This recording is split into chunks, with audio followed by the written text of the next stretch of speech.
without further ado, it's my absolute pleasure to introduce Mr. Matthias Radatz. Mr. Radatz is a highly experienced consultant neurosurgeon. He has expertise in the treatment of cavernoma and other neurovascular conditions, and is a leading practitioner of Gamma Knife in Stereotactic Radiosurgery. Mr. Radatz holds the positions of Director and Head Clinician of the National Centre for Gamma Knife and in Sheffield, and he's also the Clinical Director at the Thornbury Radiosurgery Centre, where he sees patients in private practice as well. As if that isn't enough, Mr. Radatz also is involved in education and is a Programme Director for the Yorkshire and Humber Deanery for the Sheffield Time rotation. I don't know how he fits it all in because, as you're going to hear today, this is only one of 2 centres in the UK for this type of treatment for cavernoma. So I'm now going to hand over to Mr. Radatz. I'm just going to pop you on the spotlight. And I'm just going to mute myself. Handing over to you now. Thank you. Thank you very much for that lovely introduction, and good evening to you all. It's a great pleasure to give you this talk on our experience of stereotactic radiosurgery in cavernous venous malformations here in Sheffield. I just need to start really that talk with a homage to Professor Lars Lexell, who is a founder of the Gamma Knife and the founder of a stereotactic frame system, which is a center of art system. And that is what the machine is basically based on, and that is what our accuracy in delivering high dose radiation is based on. So you can see this arc. The frame is fixed to a patient's head, and then this arc is attached to that frame.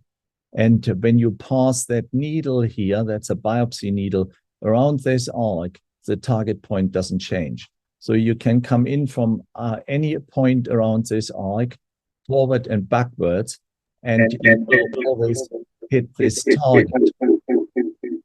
Sorry, there's somebody in there. I think whoever is in there needs to switch that microphone off, please. So that's the beauty of that system, and that is what the Gamma Knife relies on. You can see a patient here positioned in the first Gamma Knife in Sofia Hamid in Stockholm.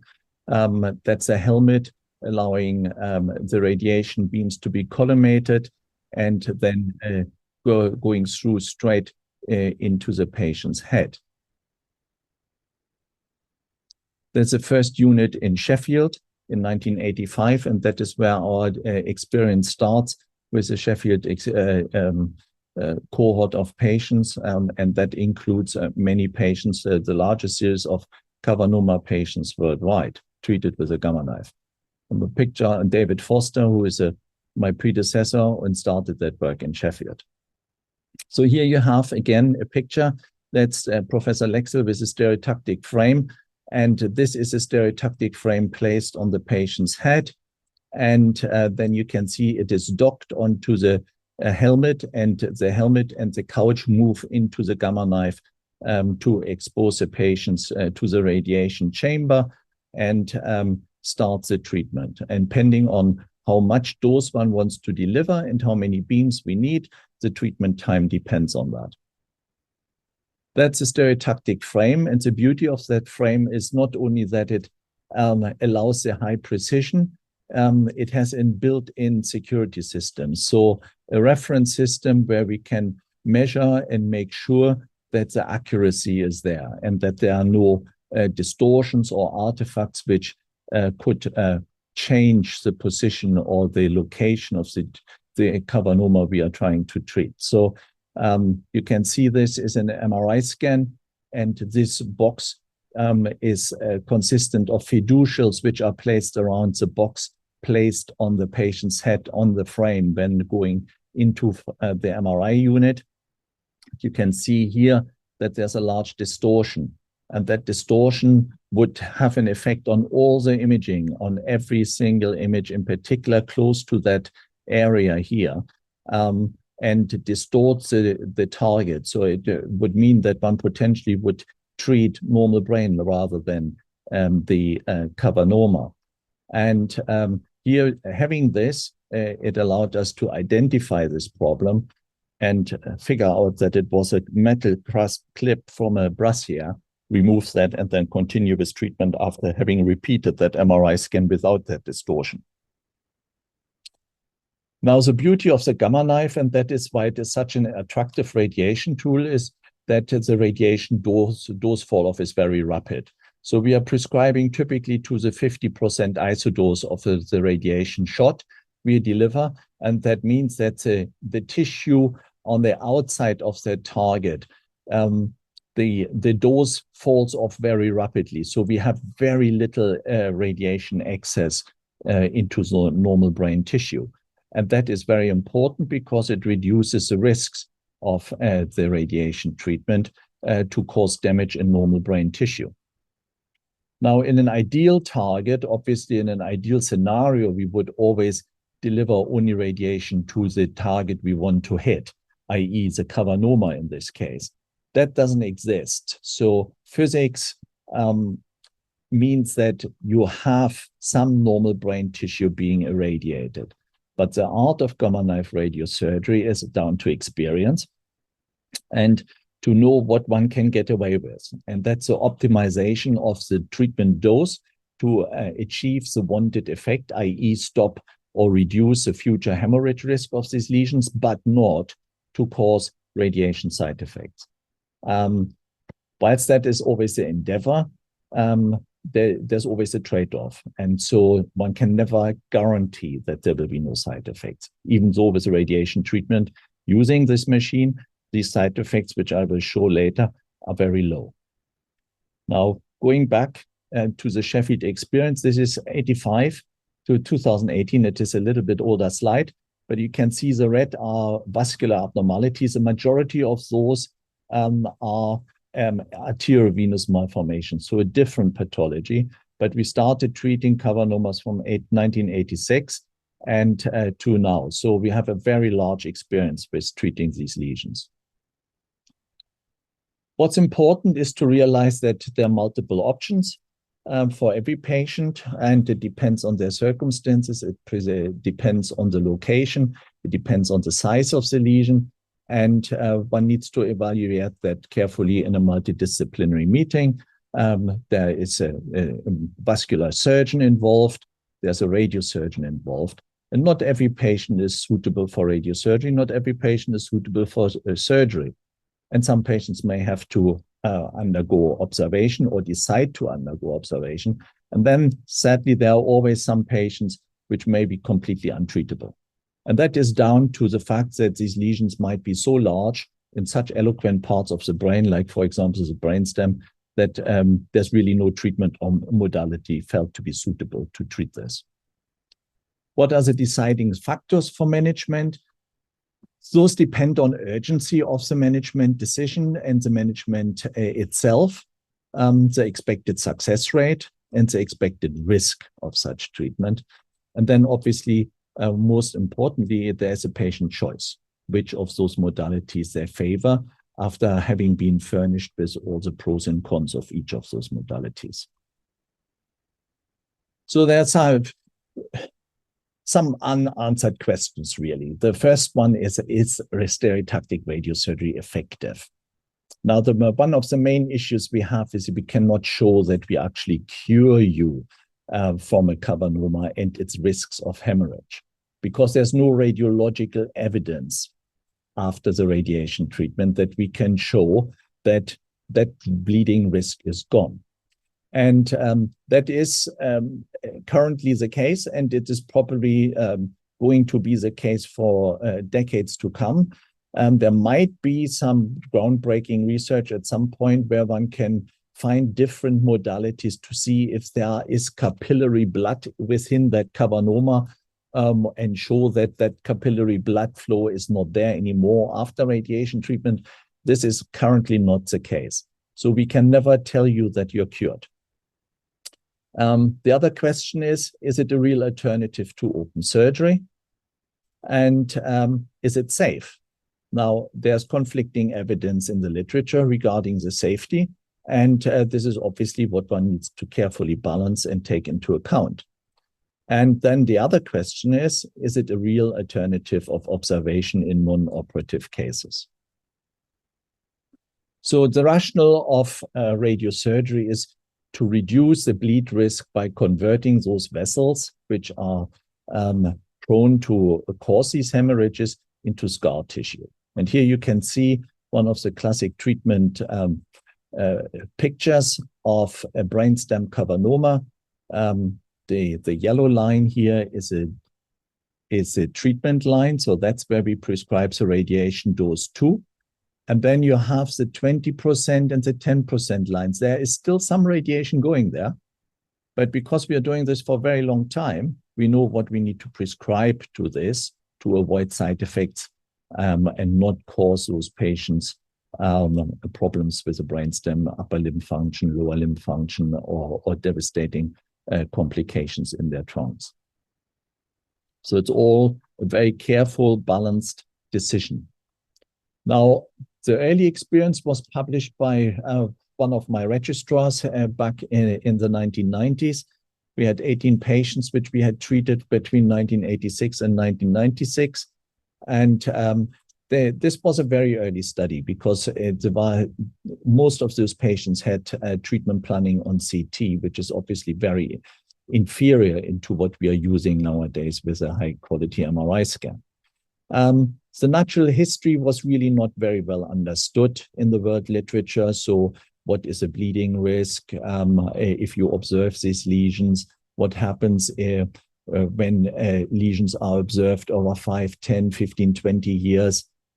What is the outcome when they bleed? What is a side effect of a second or third bleed? And if you have multiple cavernomas and none of them have bled, what is the chance that any of them will bleed at some point? So that is all. There's still many questions to be asked, and we don't have answers to all of that. There was a pretty high morbidity reported in some of the contemporary reports of gamma knife units around the world. And so many clinicians worldwide stopped using gamma knife radiosurgery for cavernomas. Our results didn't worry us at all, and we carried on treating patients with cavernoma and have done so since. So what are the management options for deep cavernous venous malformations? Surgical removal is limited because they are difficult to get to. They're typically in very eloquent parts of the brain, and you would need somebody who is doing it on a regular basis and is very experienced. In what cases would one do this? When they repeatedly bleed, when there's a progressive neurological deficit, or even an increasing mass effect from this lesion. And then one might decide that that is the right way to deal with this, accepting that there are morbidities from a surgical approach, but that the trade-off is that one would hopefully resect this lesion and avoid the ever-progressive neurological impairment. In the surgical series, the complications are high. 14% persistent neurological deficit, up to nearly 2% mortality, and that is in the best hands, and 36% permanent deficit even in large experienced centers. And then the question is really who publishes their results. This is only the tip of the iceberg because the vast majority of units operating on cavernomas not necessarily publish their results, so we don't actually know what their outcome is. The first analysis in our modern era was published by us by my research fellow Gabor Nagy, and this is deep eloquent cavernomas, 118 lesions, highly eloquent. 79% of them were in the brainstem, 39 in the thalamus and the basal ganglia, the central part of the brain responsible for movement of the opposite side. And 77 lesions bled no more than once, and 41 lesions had multiple bleeds. And those were classed as high-risk lesions because it was anticipated that they would just keep on bleeding. The results were that radiosurgery is safe. We had only 7.3% mild morbidity. Radiosurgery reduced the annual rebleed rate in the high-risk patients within 2 years from 30 to 2.4%. So that is a phenomenal reduction of hemorrhage risk. Radiosurgery stabilized those lesions that had not bled more than once prior to the treatment. Permanent morbidity we could show from repeated bleeds was 41 to 73%.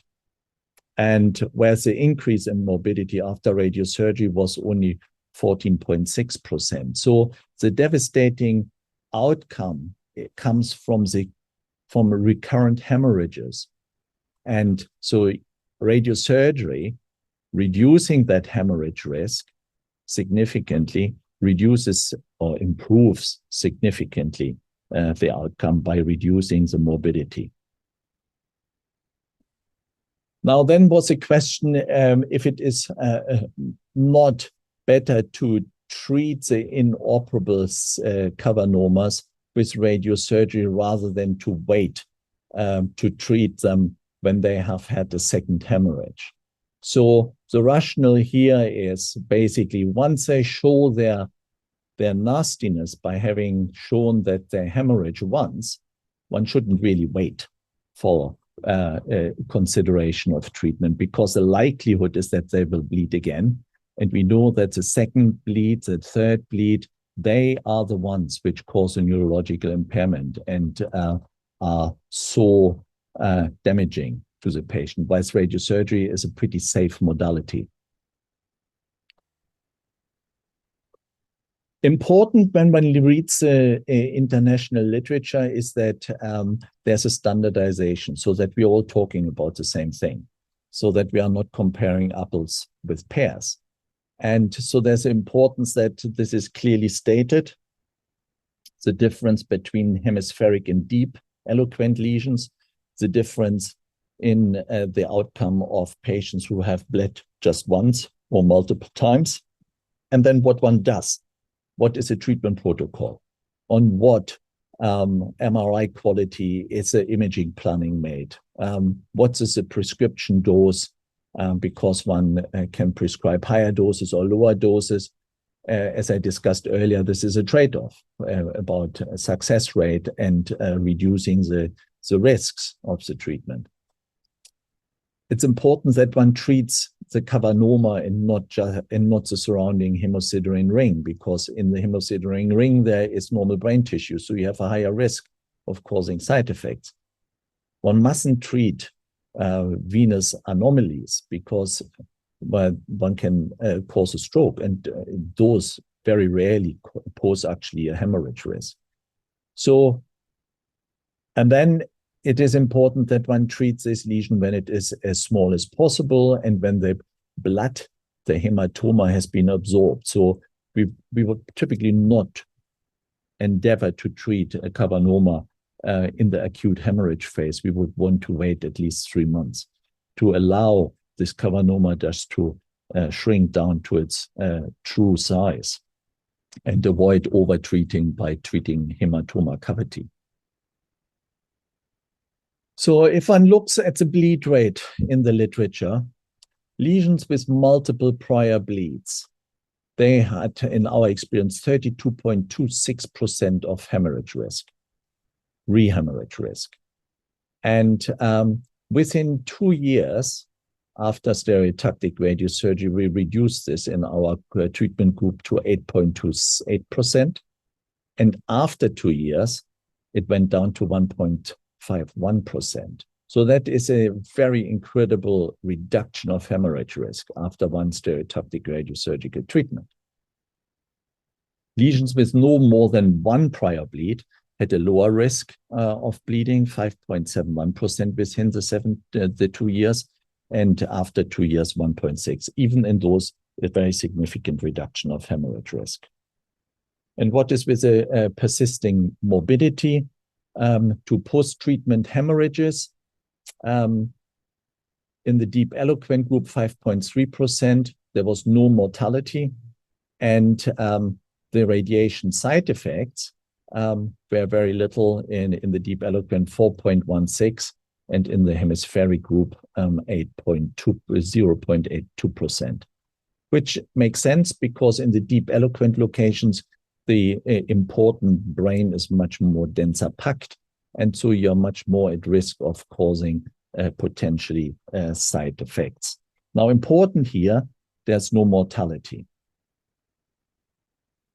So our treatment protocol for radiosurgery, we have looked then at 319 patients with 345 lesions treated in Sheffield between 1995 and 2014. 236 were deep eloquent, and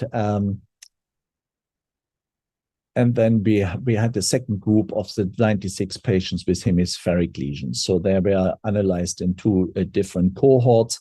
The deep eloquent ones in the first, these are just the statistical treatment data, the volume of these lesions, which shows that they're very small lesions in the brainstem or in the thalamus.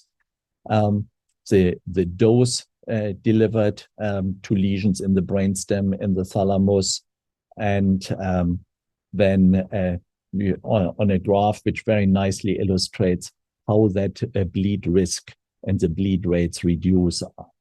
This is the bleed rate before radiosurgery, and then you can see within 2 years how much it goes down, and then after 2 years how very significantly it reduces. That's just the same figures in a table. Single bleed from 2.4 down after 2 years to 1.1, and multiple bleeds from 20.7 down to 1.3. Conclusion, revalidation of safety of radiosurgery is established, only 6.7% mild morbidity. Radiosurgery significantly reduces the reblading rate, in particular in the high-risk patients within 2 years after the treatment. Radiosurgery stabilizes those lesions after 2 years that had not bled more than once before. There appears to be a favorable outcome in comparison to the natural history. The permanent morbidity is very high from rehemorrhage, whilst the radiation side effect risk is very low in comparison. Just a few examples. Thalamic left-sided cavernoma, and you can see this is an outlining of the lesion. That is a target defined by MRI scan.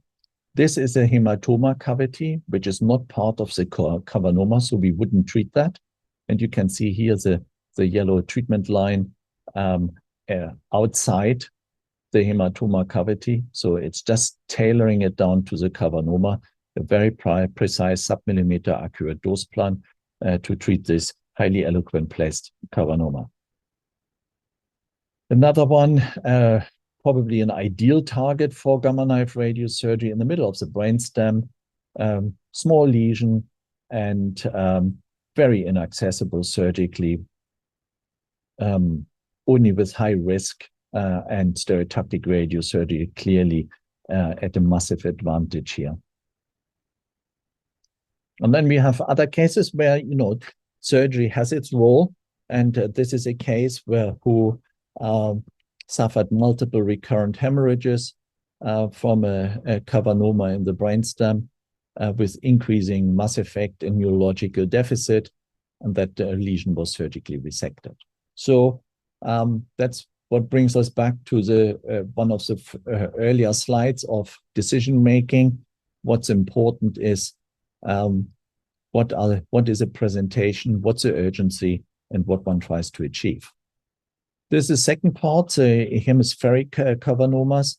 There are 109 lesions. Again, the treatment parameters, little bit larger than the brainstem cavernomas treated. The dose is higher we give to those because the risks of causing side effects are lower.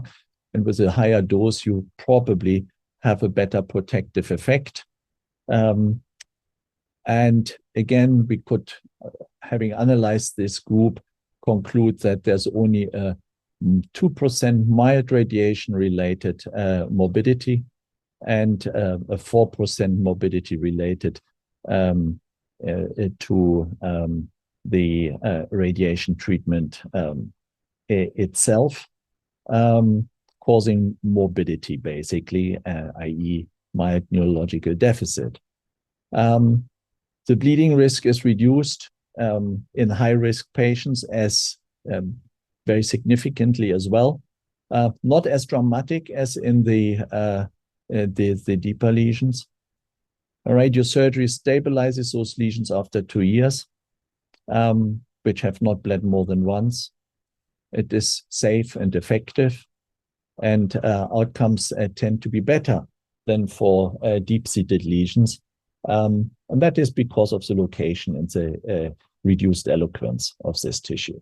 But we couldn't show any significance there. Outcomes in epileptic cohort are good, 85% favorable. Now, that's a different cohort and a different group. I don't think I want to go into this today. One can have a very positive effect on cavernoma associated with epilepsy. But that is a different analysis and a different approach with regards to pros and cons and evaluation of the role of microsurgical resection as well. So it would bust this format here a little bit today. We put together a treatment algorithm. So if you have a superficial lesion and it is symptomatic, you have the choice between resection and radiosurgery.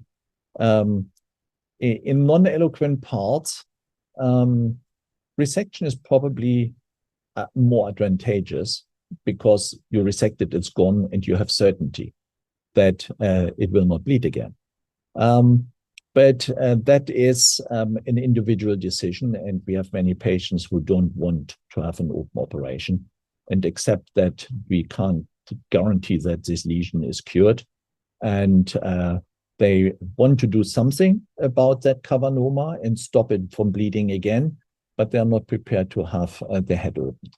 So that's where the personal decision-making process comes into it. And then the deep eloquent ones, if they are asymptomatic, you have the choice of observing or radiosurgery. If they bleed once, if there's mass effect and progressive neurology, then they should be resected. If there's no mass effect and no neurological progressive deficit, then radiosurgery is a treatment of choice. And that is repeated in again with the multiple bleeds. That's very similar. As long as they're accessible, you have the option between resection and radiosurgery. If they are high surgical risk, then radiosurgery clearly has the advantage.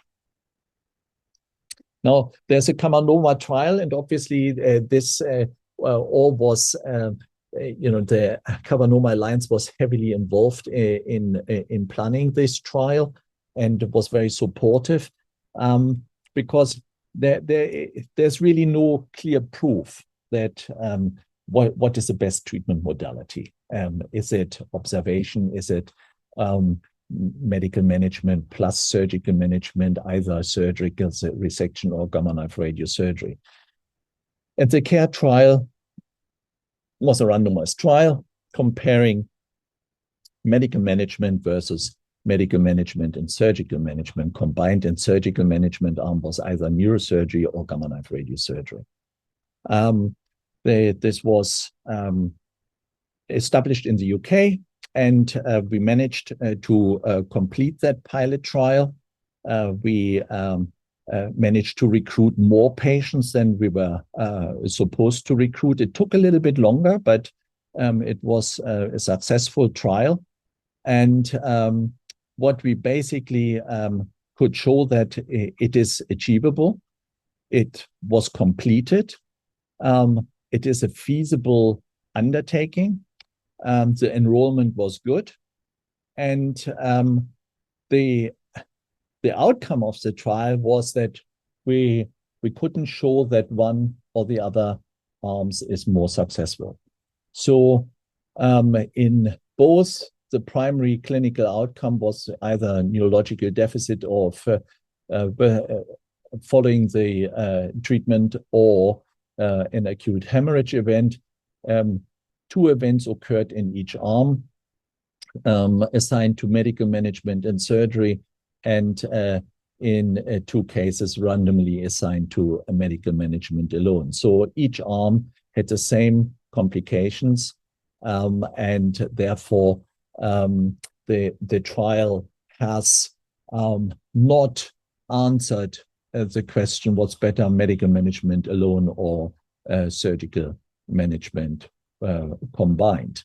Now, what's important is to see where we go from here. We have shown that it is feasible to do this kind of trial. The UK alone will not manage this because we haven't got enough patients. It would have to be international. It would be a very good trial.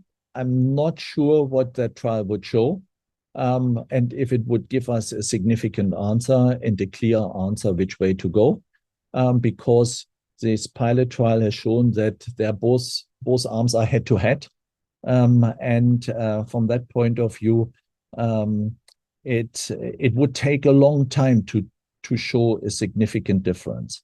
And many, I think, not only hundreds, but probably thousands of patients to be enrolled. So this is in the future, and we'll see what comes of this. From my point of view, stereotactic radiosurgery has a role in cavernoma treatment. It is effective and low risk and ideal for deep eloquent lesions.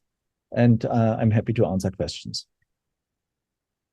Mr. Radatz, thank you so much. That was extraordinarily informative. I think, a couple of takeaway points for me is for some people who've got cavernomas, as you say, in deep, eloquent locations where they may be told it's been inoperable, it's incredibly important to have stereotactic radiosurgery as an option.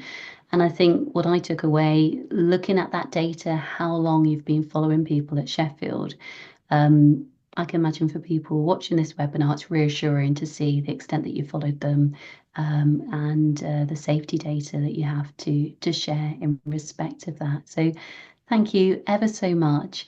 And apologies for the slight technical issue at the beginning, which no problem.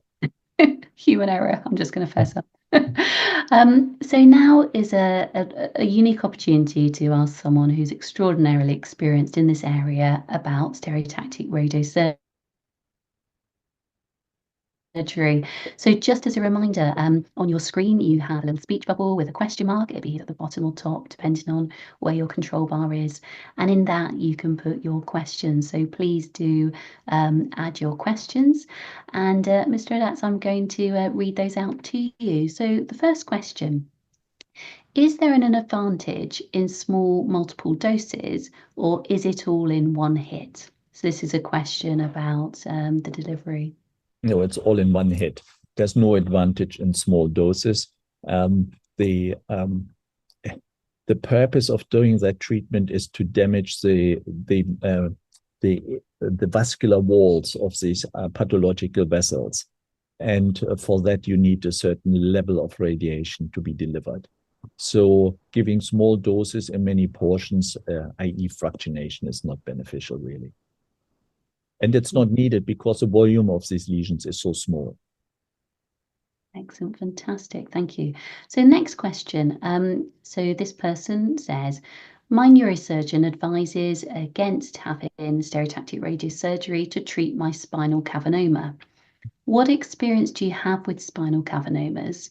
And then they've also got a second question is, what is the difference between Gamma Knife and Cyber Knife? So question there first about treatment of spinal cavernomas, and then about the difference between Gamma Knife and Cyber Knife. Okay, so about spinal cavernomas is a very different kettle of fish in a way, because you have the spinal cord, which is very densely packed with important fibers.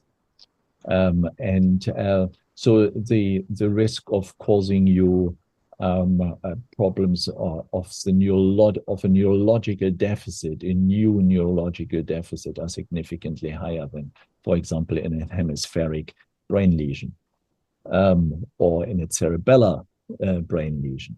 Now, probably equivalent to what one would face in the brainstem. but it depends on the volume of that cavernoma. It depends on where this cavernoma is, at what level of your spinal cord. If it is exophytic, so that means that it is bulging out of the spinal cord, or if it is directly centered in it, if one has a clear access to it surgically. And so they are playing multiple factors play a role. Experience with CyberKnife is there.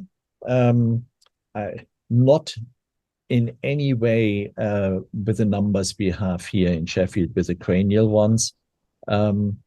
I think it depends very, very heavily on what the presentation is. If this is a progressive pathology causing increasing limb weakness, ataxia, balance problems, continence issues, etc., etc.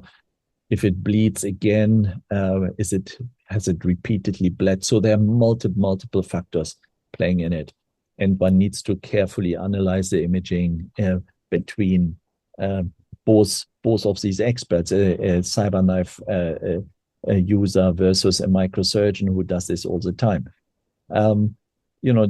Microsurgical techniques have massively improved over the decades.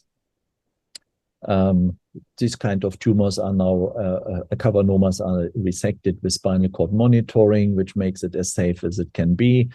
Once it is removed, it's gone, the hemorrhage is gone. Yes, you have a risk, but I think that's as far as I can take it here without really seeing all the imaging and knowing a little bit more about it. Oh, thank you. I think, as you're saying, there's so many different factors to consider there. And the difference between Gamma Knife and CyberKnife is that the Gamma Knife is a purely dedicated cranial radiation tool, whilst the CyberKnife is a robotic-controlled Linux accelerator, which you can use for treatment of lung tumors, of spinal column tumors, of liver tumors, and prostate cancer, etc. So it is more versatile.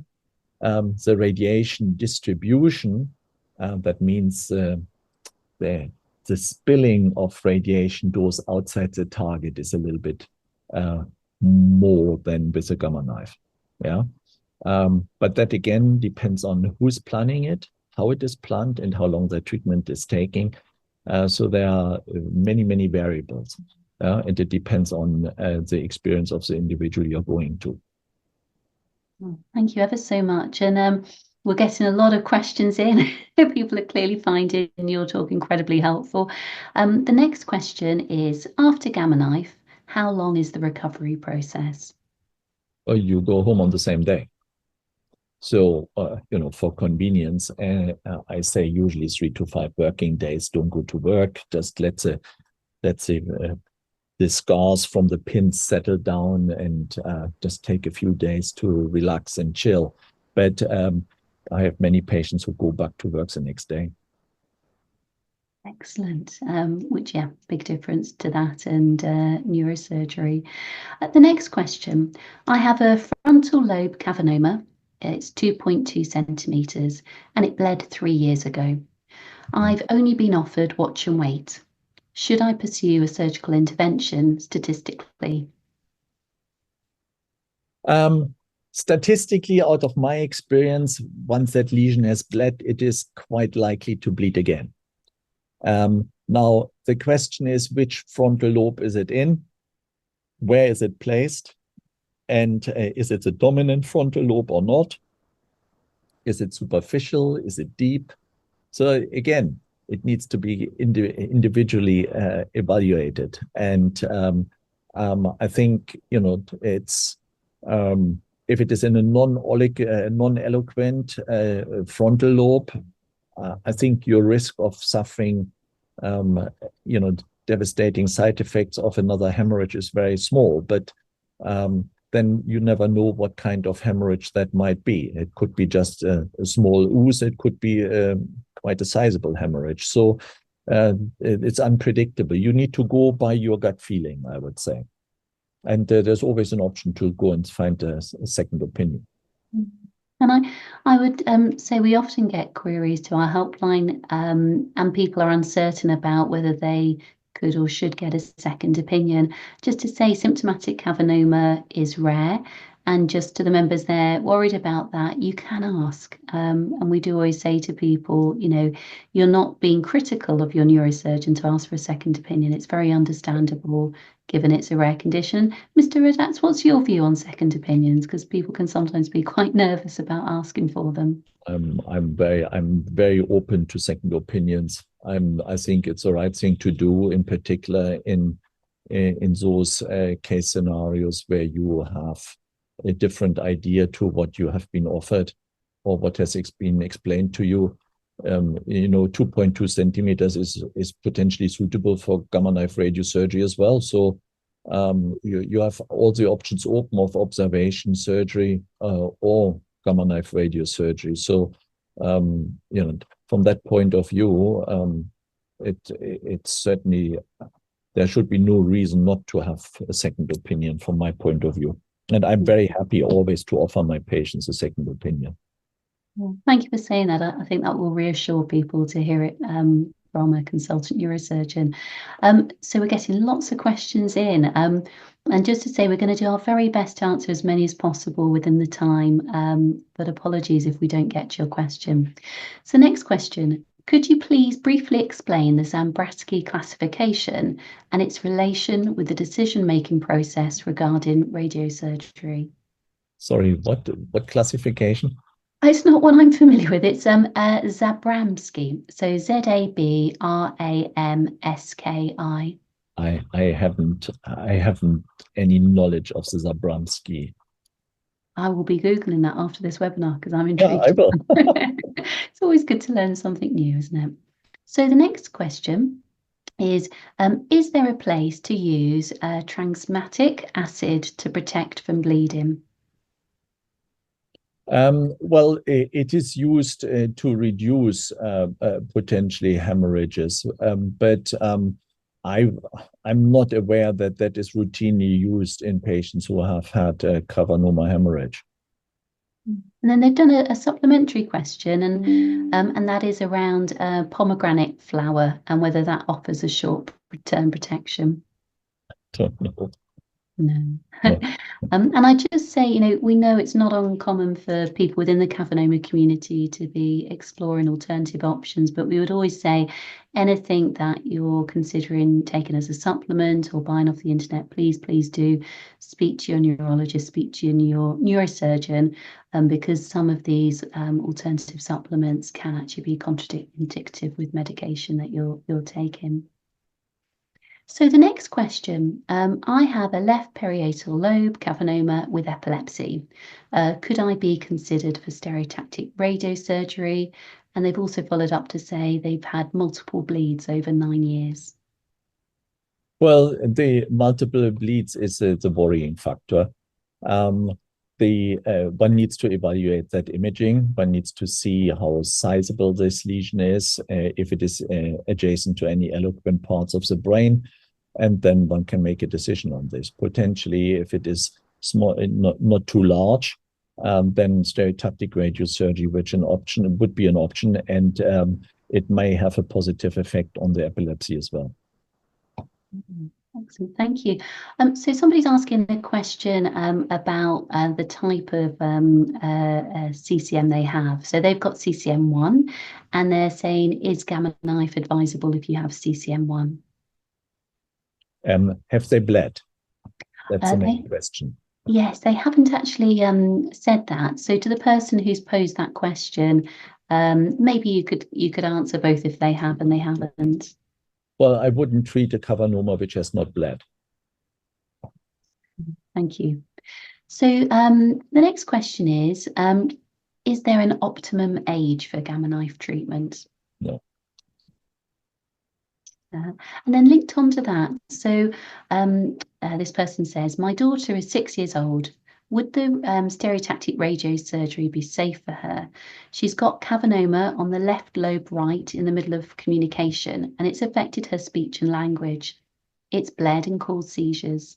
We're still waiting for the blood to clear 3 months after the bleed. Possible that there's some tiny bleeds happened since then and now. would stereotactic radiosurgery be effective? And do we need to wait for the blood to fully subside? And if the bleeds are frequent, can stereotactic radiosurgery be possible?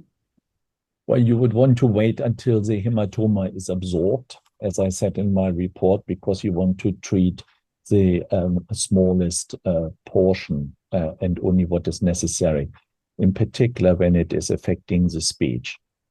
So it is obviously a very highly eloquent placed cavernoma.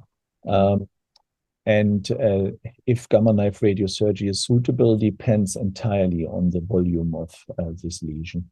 So if it is small enough, yes, yeah. Actually, that leads nicely on to the next question. And that's basically, in essence, about what size can be treated. And their question is there a minimal maximum level in the volume of the cavernoma below or above, which is discouraged for a gamma knife? Yeah, that again, the volume depends on the anatomical location. So any lesion within the brainstem, you wouldn't want to exceed, you don't want it to be too big. Can it be treated if it is 1 centimeter? Yes, it can. Can it be treated if it is a little bit bigger than that? Yes, it can. But you don't want to treat a 2.5 centimeter lesion on the brainstem.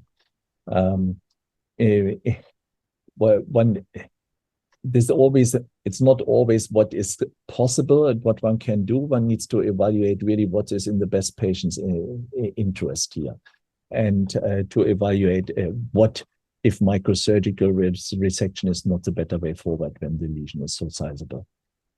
But in smaller lesions, then gamma knife radiosurgery is a very, very advantageous technique. Thank you. And just say my colleagues just been looking at the Zabramski classification, and it is a way of classifying cavernomas. It's not used in clinical practice at the moment, but it is used in scientific publications. So that's helpful to know. I've learned something very new tonight. Sure. This is a question which I think a lot of people are probably want to ask you. I think you might be getting quite a few emails, is how do people get in touch with you if they'd like a second opinion? Or they can just contact the Gamma Knife unit in Sheffield. There is, on the website, there is a contact email, and if they ring the Royal Hallamshire Hospital switchboard, they can be put through to the administrative team. It's not a problem. GPs can refer to the unit.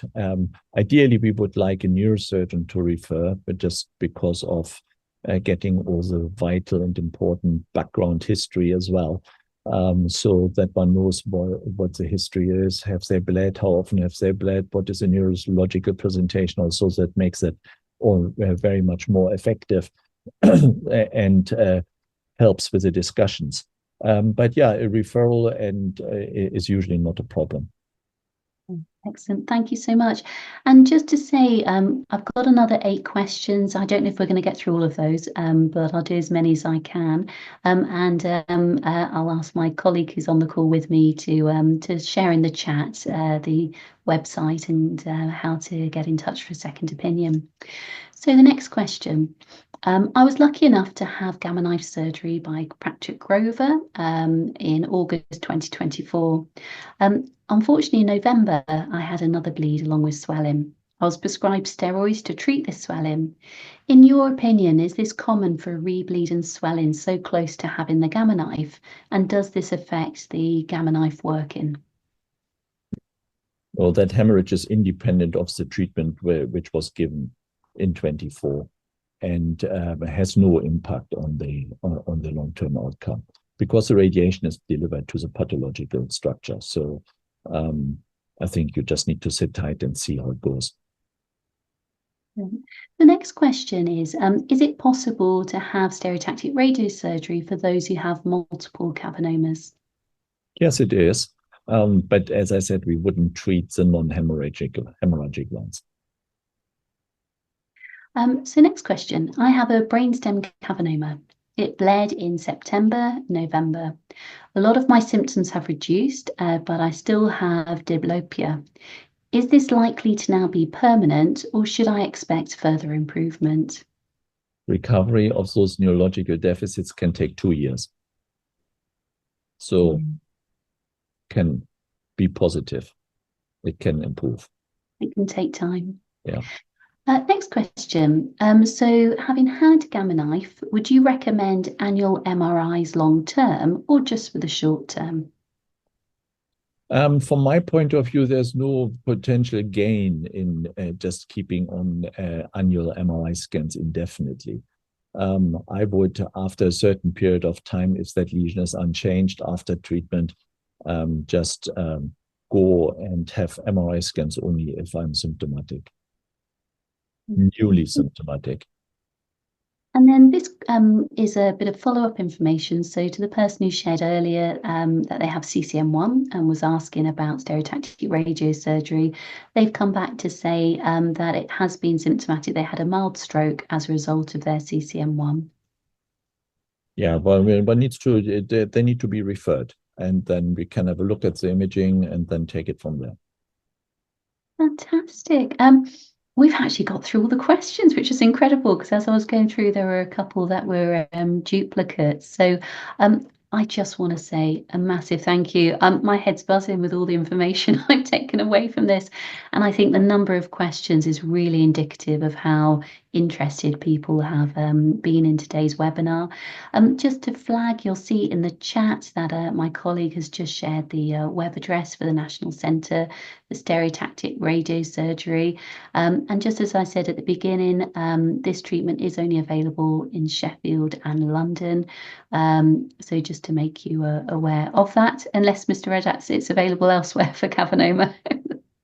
Well, I think in the near future, the treatment options will be available in Bristol and in Leeds as well. Wow, that is, I love it when I have updates, live updates like that, hot off the press. That will be marvelous, because it's a long way for some people to travel, and to have more options. And sorry to put you on the spot, do you know an approximate time frame for when that might be happening? Well, they are commissioned. I just don't know. That depends on their local service provision and how they are implementing all this new commissioning.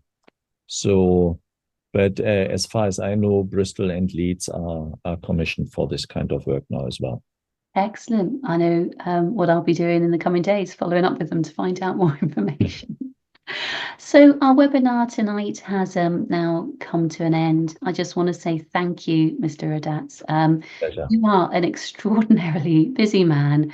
It's incredibly generous of you to be spending your Wednesday evening talking to our members. I know they will be extraordinarily grateful. I am. We will be putting your recording on our website, on our YouTube channel. I know it's going to be watched many, many, many times over, and it's just so important. There's so few options for treatment of cavernoma, so to have this is really important. So thank you so much. A pleasure. Thank you for having me. Oh, thank you. So I'm now going to close the webinar. Thank you so much, everybody, for joining us tonight. Hope you all have a good evening. Take care. Goodbye. Bye-bye.